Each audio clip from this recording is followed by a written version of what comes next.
ओम सजात्म स्वरूप परम गुरु शुद्ध चैतन्य स्वामी ने नमः। जे स्वरूप समझा विना पाम्यो दुख अनंत, समझाव्यू ते पद नमु श्री सद्गुरु भगवान बुद्ध।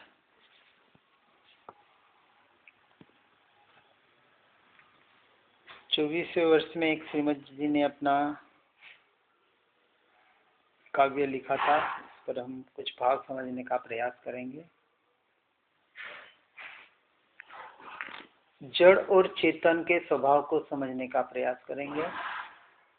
जड़ जिसको हम पुद्गल द्रव्य कहते हैं और चेतन जिसको हम जीव तत्व कहते हैं। जड़ भावे जड़ परिणमे चेतन चेतन भाव, कोई कोई पलटे नहीं छोड़ी आप स्वभाव। जैसे हमने धर्म की परिभाषा देखी थी कि वस्तु सहावो धम्मो, वस्तु यानी 6 द्रव्य जिनका जो स्वभाव है वो अपने स्वभाव को छोड़कर कभी पररूप नहीं होती है। जैसे कल लक्षण के द्वारा जाने थे कि जीव के 6 लक्षण व्यवहार की अपेक्षा से जिसके द्वारा हम अपने जीव तत्व की, अपनी आत्मा की पहचान कर सकते हैं। ज्ञान, दर्शन, चारित्र, सुख, वीर्य और उपयोग। उपयोग लक्षणम ऐसा तत्वार्थ सूत्र में आचार्य उमा स्वामी ने बताया है कि लक्षण उसे कहा जाता है जो एक द्रव्य में हो और दूसरे द्रव्य में उसका अंश मात्र भी परिणमन न हो, उसमें न हो दूसरे द्रव्य में। जैसे स्पर्श, वर्ण, रस, गंध, शब्द, ये लक्षण सिर्फ और सिर्फ पुद्गल के हैं, अन्य 5 द्रव्यों में नहीं है। परंतु अनादि से जीव ने मिथ्यात्व की वजह से, अज्ञानता की वजह से ये जो जड़ के परिणमन हो रहे हैं, इस जड़ के परिणमन को ही अपना परिणमन मानकर निरंतर कर्म का बंध करके इस 84 लाख योनियों में संसार के भव भ्रमण में भटक रहा है। भव भ्रमण का कारण जिसे हम कर्म बंध कहते हैं अपेक्षा से, परंतु वास्तविक कर्म बंध भी भव भ्रमण का कारण निश्चय से नहीं है। क्यों नहीं है? व्यवहार से तो कहते हैं ना, कर्म का बंधन है, आयुष्य कर्म ऐसा है, हमने कर्म बांधे, उदय में आ रहे, भोगने पड़ेंगे, कर्म की वजह से भव भ्रमण हो रहा है। व्यवहार के अपेक्षा से कथन सत्य है, परंतु निश्चय के अपेक्षा से नहीं है, क्योंकि उसके मूल तक हमने पहुंचने का प्रयास नहीं किया। कर्मों की वजह से, आयुष्य कर्म की वजह से, अपेक्षा से कहा जाता है, परंतु कर्म बंधे क्यों? उसका मूल कारण क्या है? हमारे बिगड़े हुए भाव। यदि हमारे भाव विपरीत नहीं होंगे, विरुद्ध दिशा में नहीं होंगे, अज्ञान दिशा में नहीं होंगे, तो भव भ्रमण होगा ही नहीं, क्योंकि कर्म का बंधन नहीं होगा। बात समझ में आ रही है ना? कर्म बंध जिन भावों की वजह से हुआ, उन भावों पर यदि हम सही तरीके से काम करें, हम काम कर रहे हैं दूसरी उल्टी दिशा में, कर्मों को कैसे निकालूं, कषायों को कैसे कम करूं, मन को कैसे कंट्रोल करूं, तो सारा परिणमन हम पुद्गल के परिणमन में कुछ परिवर्तन करने का प्रयास कर रहे हैं। जहां प्रयोजनभूत प्रयास करना था, जिस स्वभाव की ओर हमें आने का पुरुषार्थ करना था, वो पुरुषार्थ हम नहीं कर पाते हैं, और कुछ बाहर की ही क्रियाओं को, उन क्रियाओं को संवर और निर्जरा का कारण मानकर वहीं के वहीं हम अटके हुए हैं। यदि भाव हमारे परद्रव्यों में नहीं जुड़ेंगे, तो विभाव होगा ही नहीं, मोह राग द्वेष के भाव होंगे नहीं, और मोह राग द्वेष के भाव नहीं होंगे तो कर्म बंध नहीं होंगे। तो कर्म बंध का जो मूल कारण है मोह राग द्वेष का भाव जो आत्मा से होता है। अब उन मोह राग द्वेष के भाव को यदि कंट्रोल करना है, वहां से यदि छूटना है, तो क्या करना पड़ेगा? अपने स्वभाव का लक्ष्य करना पड़ेगा। उपाय एक ही है, और कोई उपाय तीनों काल में, तीनों लोक में, हमारे मोक्ष मार्ग में तो बताया नहीं जाता है। लेकिन अनादि का जो संस्कार पड़ा हुआ है कि आत्मा का पररूप परिणमित होने का कुछ करने को चाहिए, धर्म के नाम पर भी, अध्यात्म के नाम पर भी। अरे कुछ नहीं तो ध्यान करने को तो चाहिए। किसका ध्यान करें, क्या ध्यान करें, कैसे करें? ठीक है, व्यवहार की अपेक्षा से वापस बार बार कहता हूं, कोई निषेध नहीं है, पर वास्तविक जो परिणमन हमारे भावों की ओर करना है, अपने स्वभाव की ओर करना है, इसके लिए इस बात को यहाँ बताने का प्रयास किया गया है कि अनादि काल से जिस जड़ में, जिस पुद्गल के परिणमन में, जिस कर्मों में हम फेरफार करने का प्रयास कर रहे हैं, वास्तविक वहां कुछ भी नहीं करना है। कर्म, संवर और निर्जरा के लिए क्या करना है? तो अपने स्वभाव को समझकर अपने स्वभाव में आना है और स्वभाव में स्थिर होने का पुरुषार्थ करना है। इतना ही काम करना है। इसलिए कहा यहाँ, जड़ जड़ के परिणामों से अपने स्वरूप से अपने परिणाम में परिवर्तित हो रहा है, वो अपने परिणमन में 100% स्वतंत्र है।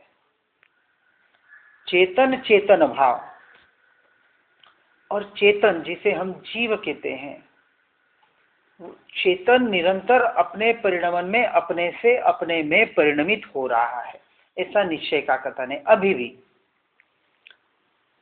सिर्फ मान्यता अज्ञानी और ज्ञानी की का इतना ही फर्क है कि ज्ञानी उस बात को स्वीकार कर रहा है और अज्ञानी उस बात को स्वीकार नहीं कर रहा है, इतना ही फर्क है। बाकी अज्ञानी का परिणमन परद्रव्य रूप हो रहा है, ये मान्यता भी ज्ञानी पुरुषों को नहीं होती है। अज्ञानी भी पररूप परिणमित नहीं हो रहा है, लेकिन अपने को मान रहा है कि मैं पररूप परिणमित हो रहा हूं। समझ में आ रही है बात? हो नहीं रहा है लेकिन मान रहा है। इसलिए मान्यता का विषय सम्यक दर्शन बताया है। किसी क्रिया को नहीं बदलना है, हमारी मान्यता को बदलने का निरंतर प्रयास या पुरुषार्थ करना है। कोई कोई पलटे नहीं छोड़ी आप स्वभाव, ये शाश्वत नियम है, त्रिकाल सिद्धांत है कि एक द्रव्य दूसरे द्रव्य का कार्य नहीं कर सकता। यदि नहीं कर सकता तो हम परद्रव्य का कार्य करने का जो पुरुष, ये हम कहते हैं कि मेहनत करते हैं, जो प्रयास करते हैं, वो हमारा सारा व्यर्थ का व्यर्थ चला जाता है। इसलिए बाहर की क्रिया में जो धर्म मान रहे हैं वो कभी मोक्ष के अधिकारी नहीं बनते हैं। बाहर की क्रिया साधन हो सकता है लेकिन साध्य नहीं हो सकता। इसलिए जो अपना अपना जिसका स्वभाव है, क्या अग्नि कभी शीतल हो सकती है? नहीं हो सकती। अग्नि का स्वभाव गर्म होना है और पानी का स्वभाव शीतलता है। कोई अपना स्वभाव नहीं बदलता। जिसका जो स्वभाव है वैसा जानना और वैसा मानना, इसका नाम धर्म। पानी 100 डिग्री का हो, 100 डिग्री में बॉइल्ड होता है पानी, उसकी भाप बनने लग जाती है। यदि गर्म पानी, पूरा उबलता हुआ पानी आग के ऊपर डाले तो आग भभकनी चाहिए ना, कि गर्म में गर्म मिलाया तो गर्मपना बढ़ना चाहिए। लेकिन क्या होता है, गर्म पानी भी आग के ऊपर डालो तो आग तो बुझती ही है, बुझती है ना।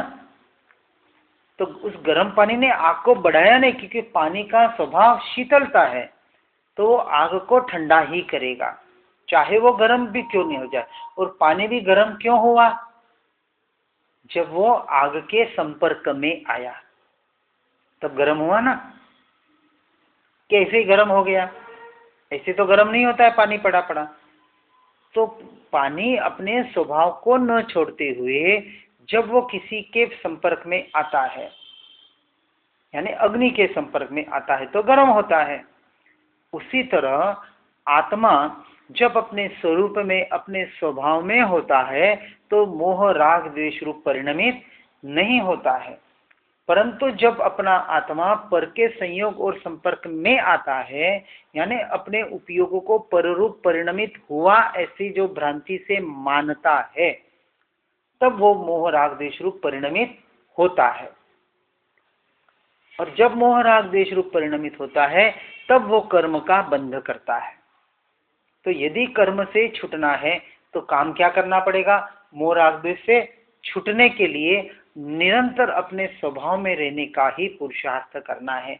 एकमात्र संवर निर्जरा का यही उपाय है। और इसके लिए इस तत्व को समझना पड़ेगा कि कोई भी अपना स्वभाव छोड़कर पररूप होता नहीं है।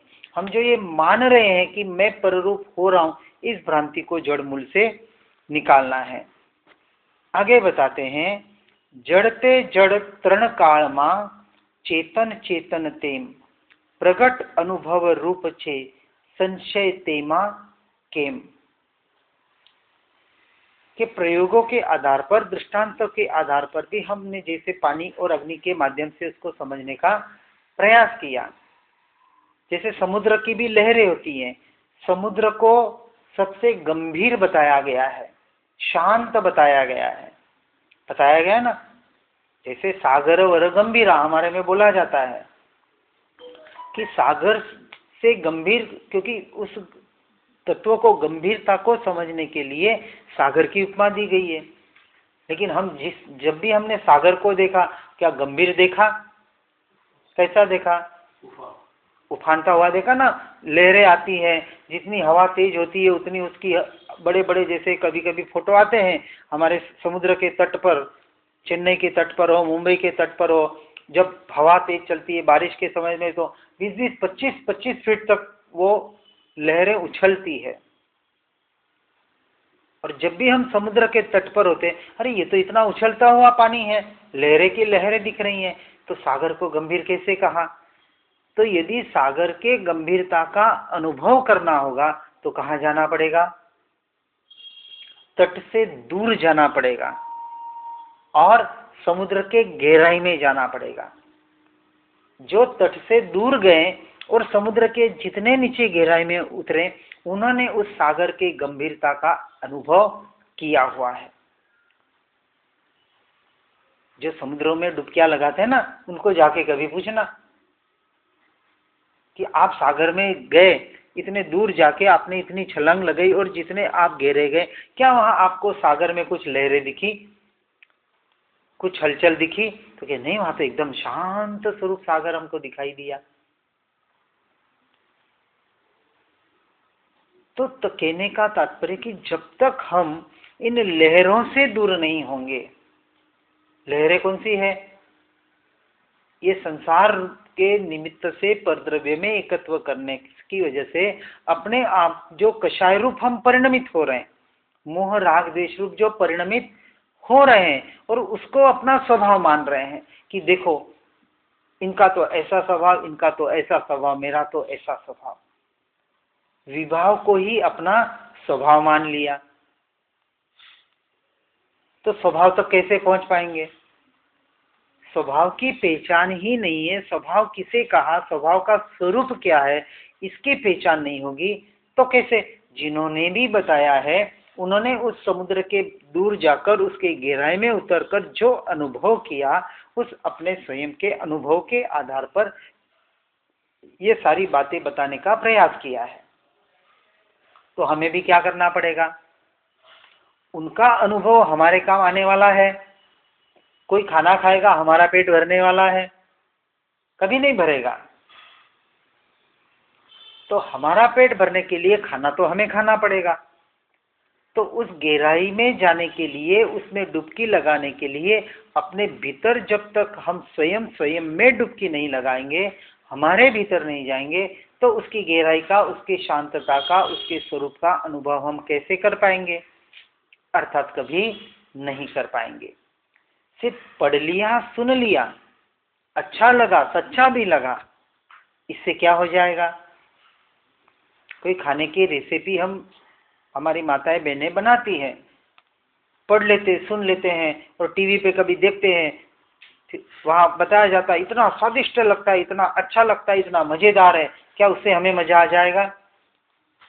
जब तक हम उसको अच्छी तरह से बनाना नहीं सीखेंगे, बनाकर खाएंगे नहीं, जीवान पर रखेंगे नहीं, उसका टेस्ट लेंगे नहीं, तब तक उसके टेस्ट का हमें पता कैसे पड़ेगा? तो टेस्ट तो हमें करना पड़ेगा ना। बताने वाले ने तो बता दिया, ऐसे बनाना, ऐसे करना, ये करना, वो करना, देखो आपको कितना आनंद आता है। अब उस आनंद की क्वालिटी यहाँ जो बताया जाता है, क्योंकि हमें अनादि के से आनंद लेने के बाहर इन इंद्रियों के द्वारा आनंद लेने का अभ्यास है, उस बाहर के सुख को हमने सुख मान रखा है, तो कहीं न कहीं ऐसा सुख, ऐसा आनंद, शायद स्वर्ग से भी कुछ अच्छा आनंद वहां मोक्ष में मिलता होगा, ऐसी एक बहुत जनों की मान्यता होती है।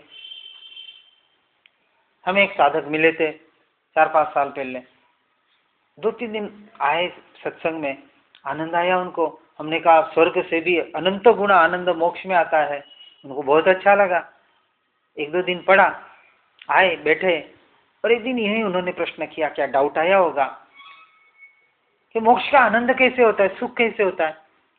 क्या स्वर्ग का सुख होता है ऐसे कोई अप्सराएं, कोई खाने पीने का सुख और ऐसे कोई बहुत बड़ी सुख सुविधाएं कि जैसा मांगो वैसा मिल जाए और वैसा सुख हम भोग सकें? ऐसा कोई आनंद वहां नहीं होता है।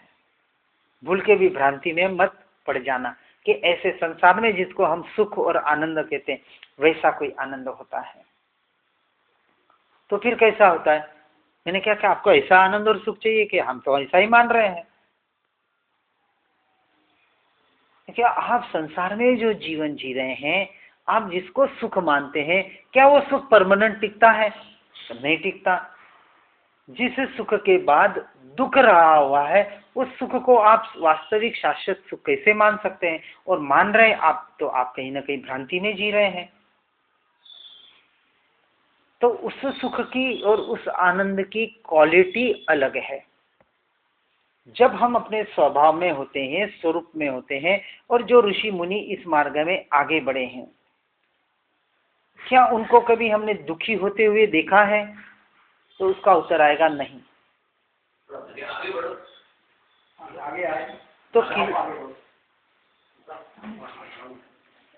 तो जीवन में दुख और सुख होना वो मायना नहीं है। जब जीवन में दुख होता है तब क्या हम दुखी होते हैं या नहीं होते हैं, इस पर हमें विचार करना है। ज्ञानी पुरुषों के दुख नहीं होता ऐसी बात नहीं है। परमात्मा को क्या दुख नहीं आया था? क्या परिचय उपसर्ग नहीं आए थे? लेकिन दुख में भी जो दुखी नहीं होता है, जो आकुल व्याकुल नहीं होता है, क्या इससे बड़ा कोई सुख और हो सकता है? बड़े से बड़ा दुख आ जाए, ये शरीर छोड़ने की बात आ जाए, फिर भी वो जीव ज्ञानी पुरुष उस काल में भी अपने आप को दुखी नहीं मानते हैं। इससे बड़ा सुख क्या होगा? क्योंकि वो क्वालिटी ही अलग है सुख की। वहां मान्यता में वो विषयों का परिणमन, जड़ पुद्गल का परिणमन, वहां दृष्टि ही नहीं है।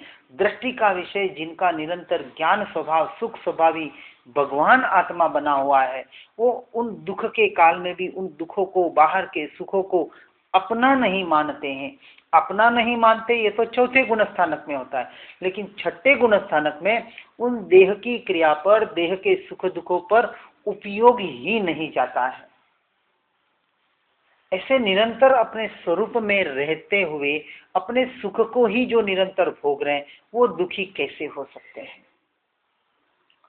लेकिन उसके लिए अपने भीतर जाके अपने प्रत्यक्ष अनुभव के आधार पर, अपना प्रयोग के आधार पर अनुभव अपने भीतर करना पड़ेगा। और जब तक ये प्रयोग नहीं किए जाएंगे, अपने अनुभव के द्वारा प्रत्यक्ष हम अपने भीतर में झांक कर नहीं देखने का प्रयास करेंगे, तब तक उसका अनुभव नहीं हो पाएगा। वापस उस अनुभव के क्वालिटी में वापस हमने कहा बदल होगा। हमने बाहर के सुख, जहां निराकुलता है, एक अपूर्व शांति है, जहां कुछ भी है नहीं है, जहां सिर्फ मैं हूं, अपने होने पने का स्वीकार मात्र है, और पर द्रव्यों और पर भावों से वहां अपेक्षा भी नहीं है कि इसके द्वारा या इसके अनुसरण से मुझे कुछ प्राप्त होगा।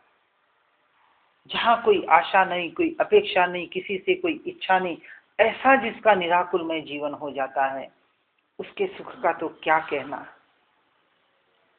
और ऐसा वास्तविक हो सकता है, हम अपने अनुभव के आधार पर बता सकते हैं। और ऐसा अनुभव लेना है तो हम लोगों को भी इन संसार के सारे जालों से, प्रपंचों से हटकर कुछ दिनों के लिए साधना करने का प्रयास तो करें। हम नहीं कहते कि पूरा संसार छोड़ के एकदम निकल जाए, हो ताकत तो निकल सकते हैं, उसके लिए भी साहस चाहिए। परंतु ऐसे स्थानों में जाकर, ऐसे संपर्कों में रहकर, ऐसे सत्संगियों के साथ रहकर कभी ऐसे अपने भीतर के आनंद का, उस सुख का, उस निराकुलता का अनुभव करने का, उस अद्भुत शांति का अनुभव करने का प्रयास तो करें। एक बार झलक मिलेगी तो वो बार बार जाएगा। किसी मिठाई के या फरसाण के दुकान पे जाते हैं तो पहले क्या करता है, वो टेस्ट कराता है, ये टेस्ट करो, ये टेस्ट करो, ये टेस्ट करो, फिर उसमें से आप सिलेक्ट करना। तो पहले हमको टेस्ट तो करना पड़ता है ना। टेस्ट के लिए कोई मुट्ठी भर खाना जरूरी नहीं है। शक्कर मीठी है तो उसकी मिठास चखने के लिए पूरी बोरी चखनी पड़ती है। एक शक्कर का दाना चख लिया तो भी काफी है कि मिठास ऐसी होती है। अब हम कहेंगे बताओ मिठास कैसी होती है। भाई मिठास मिठास होती है। अरे हम कहते बताओ तो सही मिठास कैसे होती है। कैसे होता है मीठा, बताओ क्या होता है मीठा। बस मीठा होता है, दैट्स ऑल। अब मिठास चखनी है तो क्या करना पड़ेगा, चखना पड़ेगा ना। तो आत्मा का अनुभव करना हो तो आत्मा का अनुभव को चखना पड़ेगा। आत्मा कहाँ होता है, उसका अनुभव कैसी होती है, बस होता है अनुभव। कैसा होता है, अब उसकी कला करते जाओ, उसका अभ्यास करते जाओ तो उसकी कला आप सीख जाएंगे, तो आपको अनुभव अपने आप आ जाएगा। बस वही बात यहाँ घटित हो रही है। तो ये तो प्रत्यक्ष शक्कर का दाना, गुड़, जो भी मीठी वस्तु होती है, सीधी ले ली और चख ली तो पता पड़ गया। अब इसके लिए प्रयास करना पड़ता है, क्योंकि अनादि का अभ्यास परद्रव्य का है। परद्रव्य में एकत्व करने के लिए 1 सेकंड भी नहीं लगता है। लेकिन अपने में मैं पना करने के लिए, जो हम हैं उसमें मैं पना करने के लिए अनंत भाव बीत गए, फिर भी आज दिन तक नहीं हो पाया। इससे बड़ा कोई आश्चर्य है। अब आज एक जगह हम गए थे, आत्मा है नहीं है किसने देखा, कभी अनुभव में आता नहीं है, कैसे उसका अनुभव करें। यदि हम प्रयास ही नहीं करेंगे, पुरुषार्थ ही नहीं करेंगे उसकी ओर आने का, सारे जीवन में हम जिस सुख के लिए पीछे दौड़े हैं और अनुभव के आधार पर हम देखते हैं, क्या शाश्वत सुख आज दिन तक मिल पाया है किसी को। धीरूभाई अंबानी बड़ा इतना देश का, उस समय जब उसकी मृत्यु हुई, लकवे से मृत्यु हुई, लकवे में था। अब उसके दर्द को क्या पैसा मिटा सकता है। गोली ले लेंगे, इंजेक्शन ले लेंगे, कुछ भी ले लेंगे, कुछ देर के लिए मिटेगा। एक दर्द गया, गोली लेंगे, उसके साइड इफेक्ट्स हुए, दूसरा दर्द आ गया, दूसरा रोग आ गया, क्या करेंगे। दर्द का अनुभव तो खुद को करना पड़ेगा ना। परिवार वाले ज्यादा से ज्यादा आपकी सेवा कर लेंगे, और क्या कर सकते हैं। तो जब कर्म कोई उदय ऐसे आते हैं, न ये बाहर की दौलत काम आती है, न परिवार काम आता है। अशरण भावना में यही तो बताया जाता है कि ऐसे जब परिणमन होते हैं तो शरण देने वाला कौन है। इस संसार में कोई भी शरण देने वाला नहीं है। जब मृत्यु सिर पे आती है, कोई बचाने वाला माइका लाल है। परमात्मा अपने मृत्यु को एक क्षण आगे पीछे नहीं कर सके, तो हमारी क्या औकात है। माइकल जैक्सन का उदाहरण सुना है आपने। अरबों खरबों रुपए थे उसके पास, 5-5, 10-10 डॉक्टर एनी टाइम उसके सेवा में रहते थे। एक पूरा ऑपरेशन थिएटर, एम्बुलेंस उसके बाहर बड़ी वैन खड़ी रहती थी, हर उसका खाना चेक होके आता था, कहीं जहर नहीं मिला हो, कोई मारने का प्रयास न करे। इतना प्रिकॉशन करने के बाद भी कौन से उम्र में गया, 33, 40 के आसपास ही, कोई पक्का पता नहीं, लेकिन इतना ही बहुत जवान था। इतना सारे प्रिकॉशन, इतने सारे खाने पीने की सब सुविधाएं बराबर पूरा। अब डॉक्टर जो बता रहे हैं, जैसा बता रहे हैं वैसे खा पी रहा है, सारी दवाइयां ले रहा है, टॉनिक ले रहा है, सब कुछ ले रहा है, फिर भी मृत्यु से बच नहीं पाया। क्या काम का है ऐसा अरबों खरबों पैसा? नाम के लिए। हाँ, तो सारा संसार आज दौड़ रहा है, बाहर ही दौड़ लगा रहा है, अपने पद, अपने प्रतिष्ठा के लिए, अपना बड़प्पन दिखाने के लिए। और सुख भी बाहर ही समझ रहा है कि कुछ अच्छा मिलेगा, कुछ अच्छी सुख सुविधाएं होगी, अच्छा पैसा आ जाएगा, अच्छी पत्नी होगी, अच्छे बच्चे होंगे, सब कुछ अच्छा होगा तो मैं सुखी होऊंगा। और ज्ञानी पुरुष इनको टोटल जड़ मूल से नकारते हैं कि इससे वास्तविक सुख, तुमको सच्चा सुख मिलने वाला नहीं है।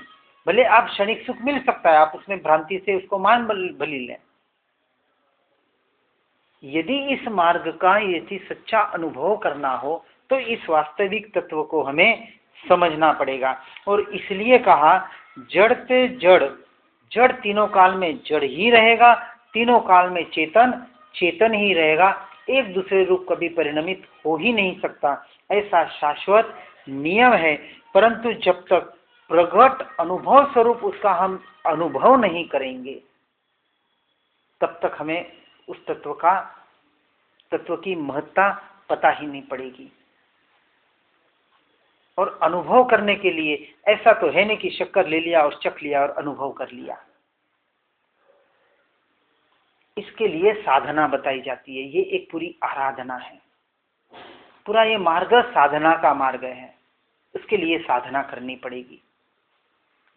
इसलिए जब तक प्रगट अनुभव रूप जिसको आता है, अभी यहां बताया है कि प्रगट अनुभव रूप छे संशय तेमा के, हमें तो अंश मात्र भी संशय नहीं है, क्योंकि हमने उसका अनुभव किया हुआ है। जिन्होंने अनुभव किया है उनको अंश मात्र भी संशय नहीं रहता है, कहीं भी शंका नहीं है। और अपने अनुभव के आधार पर, उस निशंकता के आधार पर वो ज्ञानी पुरुष यहाँ बताने का प्रयास करते हैं। हम भी यहाँ कहेंगे, हम हमारे अनुभव के आधार पर आपको बता सकते हैं कि ये जीवन कितना निराकुलमय होता है, कितना शांतमय होता है, जहाँ कोई किसी से आशा नहीं, किसी से अपेक्षा नहीं। अब इसके सब कुछ है, घर परिवार, अच्छा, ऐसा नहीं कि कहीं वहाँ कोई असुविधाएं हैं, कोई पैसा नहीं है, खाने पाने के लाले पड़ रहे हैं। आज 18 एकड़ जमीन हो, 1 करोड़ हमारे पिताजी देने को तैयार है, लेकिन हमें नहीं चाहिए। बना बोलते वहां आओ और आश्रम बनाओ, बिल्कुल सी फेस पे, सी शोर पे पूरा एक पहाड़ है 18 एकड़, कोकण में, महाराष्ट्र में। इतने आश्रम देख रहे हैं, सारे खाली पड़े हैं, घर से कोई निकलना नहीं चाहता। तो और नया आश्रम बना के हम क्या कर लेंगे? है आश्रम है, वहां रहते हैं, आराम से हमारा जीवन बिता रहे हैं, घर है, पुत्र है, परिवार है, पत्नी है, सब कुछ है, धन दौलत सब कुछ है, गाड़ी बंगला घोड़ा सब कुछ है, नहीं चाहिए हमें। हमने उसको सुख मान ही नहीं रखा है, फिर भी हम तो कहते हैं आपसे हम सुखी हैं। बिल्कुल है, हम अनुभव कर रहे हैं, बिल्कुल निराकुलमय जीवन बिता रहे हैं, जो मिला खा लिया, जैसा रहने को मिला सहज रह गए, उसमें भी हमको बहुत आनंद आ रहा है। आनंद और सुख हमारी मान्यता का विषय है, हमने कहाँ मान रखा है। क्या जरूरी थोड़ी है कि वो अनिल अंबानी, वो मुकेश अंबानी चैन की नींद सो रहे होंगे? उनसे तो हम अच्छे, हम आराम से 8 घंटे चैन की नींद तो सो सकते हैं। सोने के लिए स्लीपिंग पिल्स तो नहीं लेनी पड़ती ना, कि लेनी पड़ती है? ठीक है, कोई दर्द हो, कोई ये हो, किसी को लेनी पड़े, बात अलग। अब ऐसे ऐसे बड़े करोड़पति अरबपति लोग, सब सुविधाएं हैं, उनका भोग नहीं भोग सकते। लुका खाना पड़ता है, घी नहीं खाना, ये नहीं खाना, वो नहीं खाना, ये रोग वो रोग। क्या पैसा ऐसा काम का? किस लिए हम कमा रहे हैं? हाँ, मिलती है शांति? वही तो बताना। क्या आज दिन तक पैसे से किसी ने शांति को खरीद पाया है कोई? फिर शांति के लिए खरीदते, ये बात ही झूठी है। सुख की सुविधाओं के लिए हम पैसा कमाना चाहते, ये बात ही झूठी है। बीपी शुगर होता है। हाँ।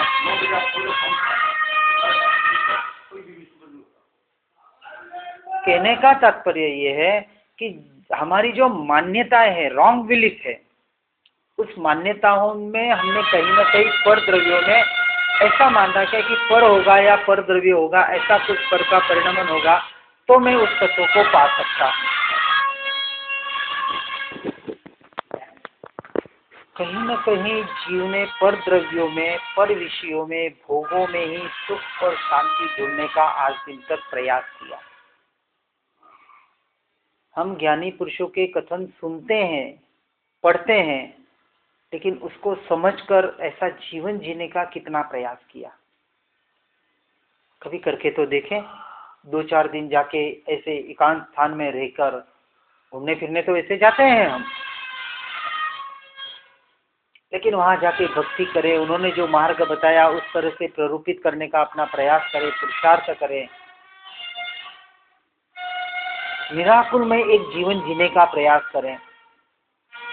रिटायरमेंट की उम्र में हम आ गए तो इन संसार के कार्य से रिटायरमेंट होकर ऐसे स्थानों पर जाकर ऐसे प्ररूपण जो हमने मार्ग समझा है उसके अनुसार अपना जीवन जीने का कभी प्रयास करें। ये प्रयास हम नहीं कर पाते हैं। धर्म के नाम पर भी हम तो कहते संसार में रहकर ऐसी कोई वस्तु बताओ कि संसार भी नहीं छूटे और धर्म भी हमारा हो जाए। यहाँ जिस तत्व की बात बताई जा रही है कि जिसमें हमने सुख और शांति मान रखी है, जिस जड़ द्रव्यों में, पर पदार्थों में, वहां से कभी भी शांति और सुख मिल नहीं सकती। शांति और सुख हमारे भीतर में रहा हुआ है, उस चैतन्य तत्व में रहा हुआ है, वहां खोजोगे तो मिलेगी, अन्यथा कहीं भी मिलने वाली नहीं है। क्षणिक के लिए कहीं भी पर मिल भी जाए तो हमारी भ्रांति में है और अज्ञानी जीव अनंत काल तक उस भ्रांति में जीता आ रहा है। और भ्रांति निकालने के लिए यहाँ ये बताने का प्रयास किया जा रहा है।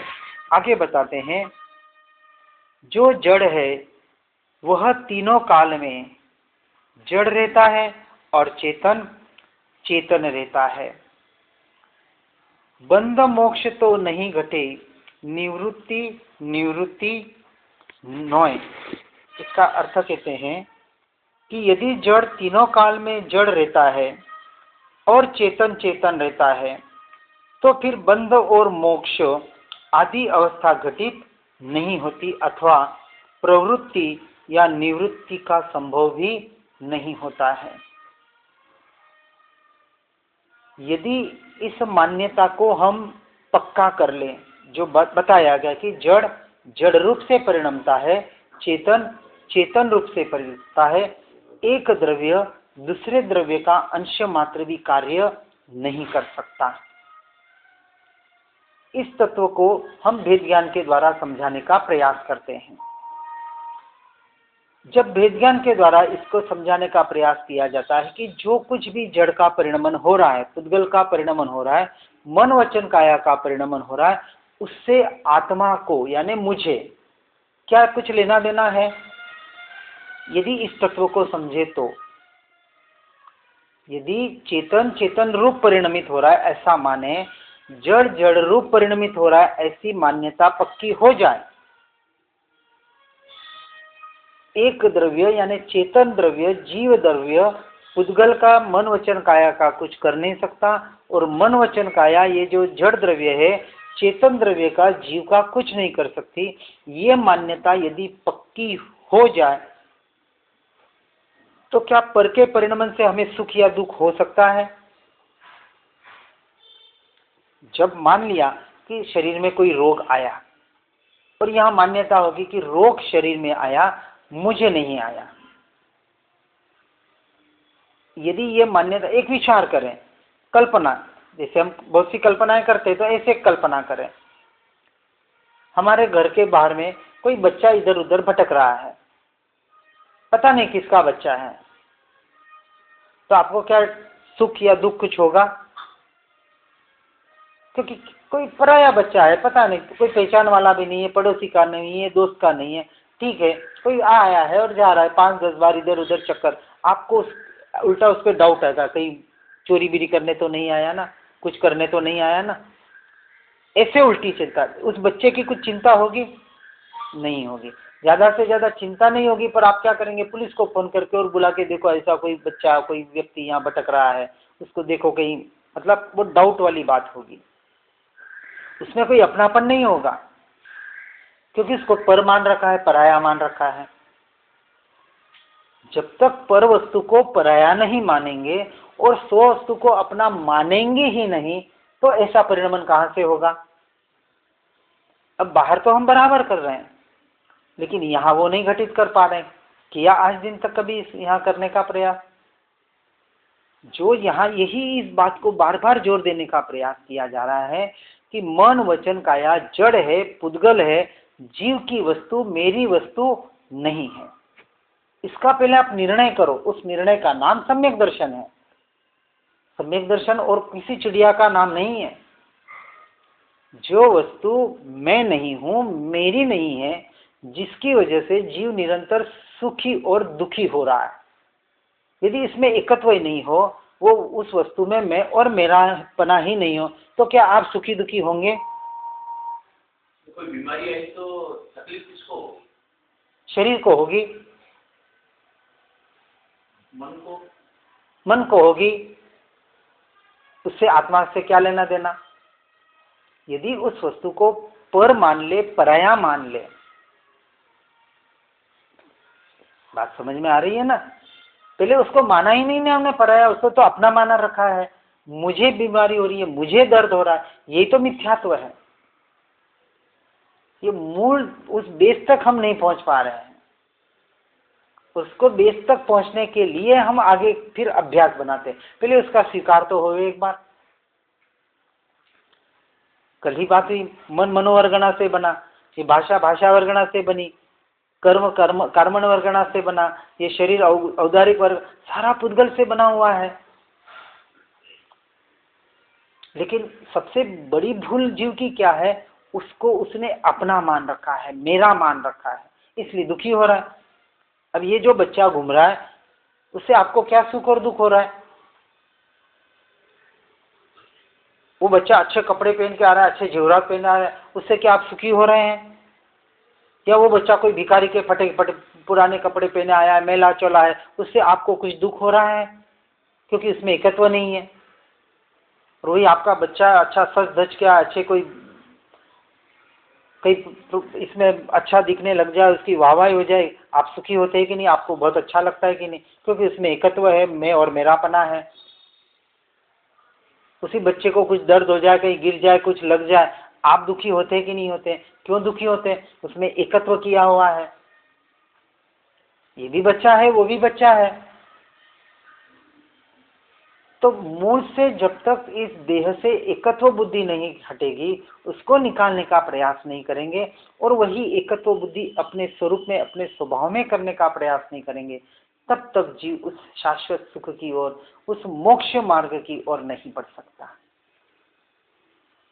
हमारा पूरा प्ररूपण उस मोक्ष मार्ग पर हम कैसे बढ़ सकते हैं, समझ लेनी है। हमें बेसिक समझ ही नहीं है। हम कहीं ना कहीं बाहर की क्रियाओं को आधार पर ही मोक्ष मार्ग मान रखा है और उसमें ही पूरी दुनिया भाग रही है, बाहर और बाहर ही भाग रही है। मोक्ष बाहर की क्रिया में, बाहर के मार्ग में नहीं है। मोक्ष सिर्फ और सिर्फ अपने भीतर ही रहा हुआ है। और जब तक अपने अंतर्दृष्टि नहीं करेंगे, अपने स्वरूप और स्वभाव पर दृष्टि करने का प्रयास नहीं करेंगे, तब तक मोक्ष मार्ग की शुरुआत भी नहीं है। हमारा पूरा प्ररूपण मोक्ष मार्ग के लिए है। आप संसार में कैसे जी रहे, क्या जी रहे, क्या कर रहे हैं, उससे हमें कोई लेना देना नहीं है। और इस तत्व को समझने के लिए इस बात को बताया गया है। जब तक इन दो द्रव्यों के स्वरूप को, स्वभाव को हम नहीं समझेंगे, जड़ और चेतन के स्वभाव को, स्वरूप को नहीं समझ पाएंगे, उसका स्वाध्याय और अभ्यास जब तक नहीं होगा, तब तक हम सत्य धर्म को नहीं समझ पाएंगे। जिस धर्म को आज हम धर्म समझ रहे हैं, वो सत्य धर्म हम तो नहीं मानते। चाहे वो जैन का हो, हिंदू का हो, मुसलमान का हो, क्रिश्चियन का हो, ईसाई का हो, किसी का भी हो। क्योंकि सिर्फ और सिर्फ क्रिया के आधार पर जो धर्म टिका हुआ है वो सत्य धर्म कैसे हो सकता है। जिस क्रियाओं में भेद होता है, जिस धर्म के नाम पर झगड़े होते हैं, वो सच्चा धर्म कैसे हो सकता है। धर्म तो वो है कि जहां सबका एक मत बना हो, जिसको सब मानते हो। यदि किसी को बताया जाए कि आपके भीतर कोई जीव नाम का तत्व है, कोई तत्व आत्मा है जो इस शरीर से निकल जाता है तो ये शरीर मुर्दा हो जाता है, ये कथन आप किसी को भी पूछेंगे, जैन वाला मानेगा कि नहीं मानेगा, हिंदू वाला मानेगा कि नहीं मानेगा, मुसलमान मानेगा कि नहीं मानेगा। वो आत्मा नहीं बोलेगा, रूह बोलेगा। अंग्रेज को पूछेगा तो वो सोल बोलेगा। बात तो वो की वही है, और कोई अपनी भाषा में और कुछ नाम दे देगा। लेकिन मानने में क्या है कि कोई ऐसी एक अदृश्य शक्ति है जो इस देह से निकल जाती है तो ये जीव यानी ये शरीर मर जाता है, अब इसको रखने जैसा नहीं है, अब ये हमारे परिवार का सदस्य नहीं रहा। अब उसको आप परिवार का सदस्य बना के रखोगे? नहीं रखेंगे। तो जो शाश्वत सत्य है और जो सबको एक मान्य है वो उसको हम सत्य कहते हैं, शाश्वत सत्य। जिस मान्यता में, जिस क्रिया में भेद है, मत मतांतर है, वो शाश्वत सत्य नहीं हो सकता है, वो पर्टिकुलर सत्य हो सकता है। और क्रिया एक ऐसा आधार है जो हर धर्म के लिए, हर संप्रदाय के लिए, हर मत मान्यता के लिए अलग अलग है। यदि उसी को शाश्वत और पूर्ण धर्म मान लेंगे तो हम कहीं ना कहीं अटकने वाले हैं। इसलिए ज्ञानी पुरुष वास्तविक मोक्ष मार्ग में सिर्फ और सिर्फ उस आत्म तत्व को, इस दो तत्वों को, जी अनादिकाल से जिनका संयोग संबंध बना हुआ है, ऐसे जड़ और चेतन तत्व को आप उसे पहचाने, उसके स्वरूप को जाने, और जो आप नहीं है वहां से दृष्टि हटाएं, और जो आप यानी हम हैं उसमें एकत्व करने का प्रयास करें। इतना सा धर्म है।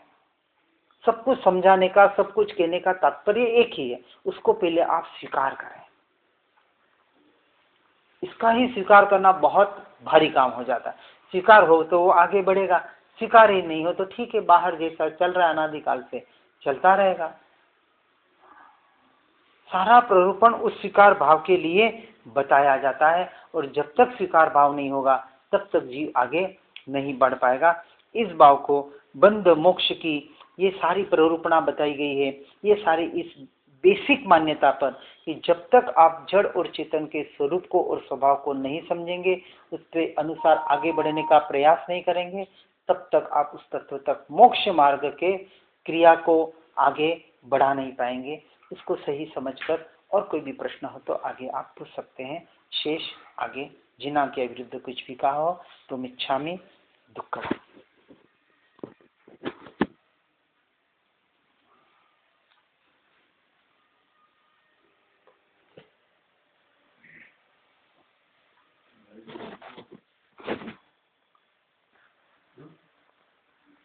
हाँ, आपने इतना सुना, इसमें कोई भी प्रश्न है तो आप पूछें। हाँ बोलो। इससे संबंधित मेरे को व्यवहार, मेरे संसार की और व्यवहार की, इससे संबंधित कोई प्रश्न हो तो ही पूछना, नहीं तो मत पूछना। हम अपना और सबका समय बर्बाद करते हैं, क्योंकि संसार की बातें समझने के लिए बहुत से गुरु पढ़े हुए हैं, बहुत से मार्ग पढ़े हुए हैं। तत्व से संबंधित आत्मा और जड़, जो हमने अभी सुना, जड़ और चेतन से संबंधित कोई भी प्रश्न हो तो कृपया पूछिए। आप बोले संसार में क्या हो रहा है मुझे कोई लेना देना नहीं, साधु संत क्या कर रहे हैं मुझे कोई, कौन क्या कर रहा है मुझे कोई। जिस तत्व को हम समझने का प्रयास कर रहे हैं उसके अपेक्षा से कोई भी प्रश्न हो एनी टाइप का, अभी जितना हमने सुना उसके आधार और एक सवाल है सर, आप पूरी हो गए, मैं आंख छोड़ी है, हाँ फैमिली छोड़ी, बच्चा छोड़ी, हाँ, मोटे बैठो, ऐसा व्यवहार से कहा जाता है। चलो बोल रहे आगे। तो मुझे वो जो 60 साल का आदमी है, हाँ मैंने घरे हम जो लड़को है जो हाल बरोबर कमाई नहीं है, मैंने वो हाल स्ट्रगल करेगी, उन्होंने मैंने छोड़े ने वे अगर जाए आश्रम तो सही है कि गलत? ये डिपेंड्स करता है अपनी अपनी मान्यता पे, अपने अपनी मान्यता पे डिपेंड करता है। ऐसा है कि देखो, जिंदगी भर तो कोई किसी का कर्म स्ट्रगल अपने माथे लेके घूमेगा नहीं। एक अपेक्षा से, यदि व्यवहार के अपेक्षा से देखा जाए, यदि हमारा परिवार स्ट्रगल में है और यदि मुझे वहां जरूरत है, तो अपेक्षा से व्यवहार कहता है कि वहां उसको रहना चाहिए और वहां रह के जितना धर्म कर सकता है उसको साथ में धर्म करना चाहिए। अब कोई छोड़ के जा रहा है या नहीं जा रहा है, ये उसकी मान्यता पे डिपेंड करता है। नहीं, लेकिन हम यूं कहते हैं, हमारी मान्यता, हम कथन ये कहना चाहते हैं कि आप 60 साल के हो गए और आपका बच्चा वेल एस्टेब्लिश है। वेल एस्टेब्लिश का मतलब सुख समृद्धि नहीं, खाने पीने की तकलीफ नहीं है, एक अच्छा रहने को घर है, एक अच्छा परिवार है और एक अच्छा वो अभी कमाई कर रहा है कि जिससे उसको किसी के आगे हाथ फैलाना ना पड़े। ऐसी अवस्था में हो तो उसको जाने का पूरा अधिकार है और उसको जाना चाहिए। उसका ऑपोजिट है तो मैंने बोला ना, वो डिपेंड करता है। नहीं, वो तो देखो, ऐसा है ना, किसकी विचारधारा क्या है, हम व्यवहार से क्या कर रहे हैं उसके मैंने क्या बताया, यदि मेरी विचारधारा कहें पर्सनल, ये पर्सनल मामला है, इसमें हम किसी को कंपेयर नहीं कर सकते। कोई ऐसे भी व्यक्ति है, तुम तकलीफ में कुछ भी है, मुझे कुछ लेना देना नहीं, मुझे तो जाना है, मेरा कल्याण करना है, मेरा आत्मा का मैं वही तो कह रहा हूँ ना, ये पर्सनल मामला है, वो उसकी विचारधारा क्या है। हम कहते हैं कि संसार से छोड़ के धर्म होता है, ये मान्यता भी उतना शाश्वत सत्य नहीं है। घर में रह के भी धर्म हो सकता है, करना चाहिए, पर तत्व की समझ लेने के लिए हाँ वो पूछेंगे। तो ये क्योंकि पर्सनल इसलिए हो जाता है। अब आपने पर्सनल पूछा तो मेरी मान्यता ये है कि धर्म के लिए जरूरी नहीं कि वन जंगल में जाके बैठेगा तो धर्म होगा, पर समझ लेने के लिए कहीं कहीं ऐसे बीच में हम क्या कह रहे हैं कि आप संसार में हैं, कोई बात नहीं है, पर कभी कभी 3 दिन 4 दिन 8 दिन ऐसे स्थानों में जाके वहां से कुछ पाके फिर आके अपना काम करें। लेकिन अब कोई व्यक्ति विशेष होगा और जो कहेगा कि तू जाए भाड़ में मारेंगे, हम कहते हैं दुनिया जाए, हमने क्या कहा, एक इतना कि उसको खाने पीने के अपने परिवार को ला लेना पड़े, किसी को आगे हाथ ऐसा न करना, इतनी व्यवस्था हो तो आपको निकल जाना चाहिए।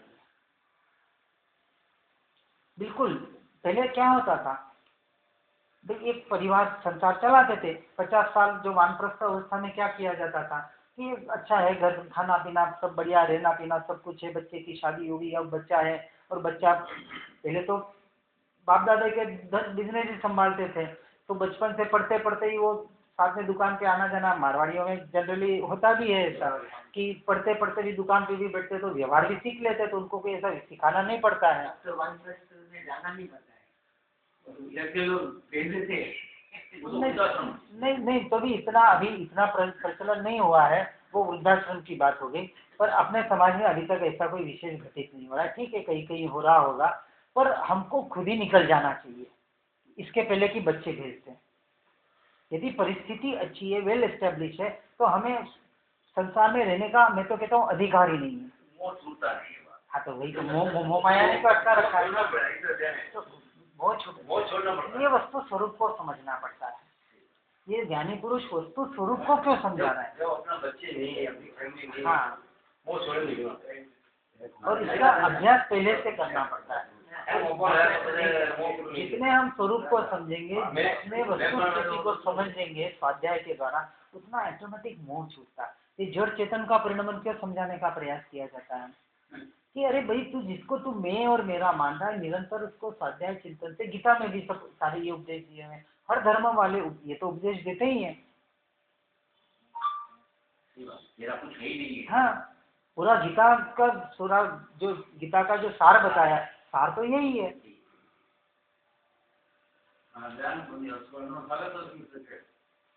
तो उसके लिए पुरुषार्थ तो अपने को करना पड़ेगा।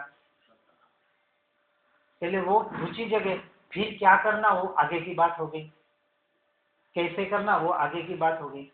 इसलिए कहा है कि जब तक हम स्वाध्याय सत्संग से निरंतर जुड़े हुए नहीं रहते हैं, रेगुलरिटी जब तक नहीं देते तब तक ये परिणमन नहीं होते। पूरी रेगुलरिटी चाहिए। आज हम एक जगह जहाँ गए थे, उनको भी इसमें कोई है, इस मार्ग से जुड़े हुए हैं, पर उनको विशेष रुचि नहीं है इसमें। हमने कहा सिर्फ रोज 5 मिनट, कितना, सिर्फ 5 मिनट आप कुछ एक पेज आधा पेज ऐसा पढ़े। हमने उनको ये किताब दी, जो आपको मिली कि नहीं मिली, ये किताब ले लेना यहाँ से। मैंने कहा इसमें सिर्फ एक पैराग्राफ आधा पेज, मैंने कहा 2 मिनट लगेंगे, सिर्फ इतना पढ़ना और 2 मिनट उस पर चिंतन करना। पढ़ने में 2 मिनट और 3 मिनट क्या बताया उसको बराबर पढ़ना, सिर्फ 5 मिनट रेगुलर। तो सिंपल लैंग्वेज में है ना, पूरा एकदम सिंपल। आप पढ़ के देख लें इसको, जिनको भी चाहिए यहाँ से ले लेना, किताब हमारे पास अवेलेबल है ये, पर पढ़ के इस पे चिंतन जरूर करना। आपको मिलेगी, आपको तो दे दी ना सर, नहीं मिली क्या? पूरा तत्व के आधार पर है, बिना तत्व की कोई बात नहीं है। थोड़ा संसार के बेस पे व्यवहार और निश्चय दोनों को हमने लेने का प्रयास किया, बहुत शॉर्ट एंड स्वीट में लेने का प्रयास किया। मेरी पहली और आखिरी किताब है। हाँ, पहली और आखिरी। हाँ, इससे आगे बहुत सी किताबें हैं। ये शास्त्र के शास्त्र पढ़े हुए हैं। आत्मा एक मतलब ठीक है, व्यवहार निश्चय दोनों लेने का प्रयास किया है। संसार का स्वरूप क्या है, आत्मा का स्वरूप क्या है, आत्मा को कैसे हम जान सकते हैं, आत्मा में कैसे, बहुत शॉर्ट में लिया है। क्योंकि आजकल लोगों को शॉर्ट एंड स्वीट ही चाहिए होता है। इतनी अब ये पुस्तक देंगे इसको पढ़ना, नहीं आपके पास, यहाँ से घर पे भी ले जाने का बोझा मैं क्यों उठाऊं।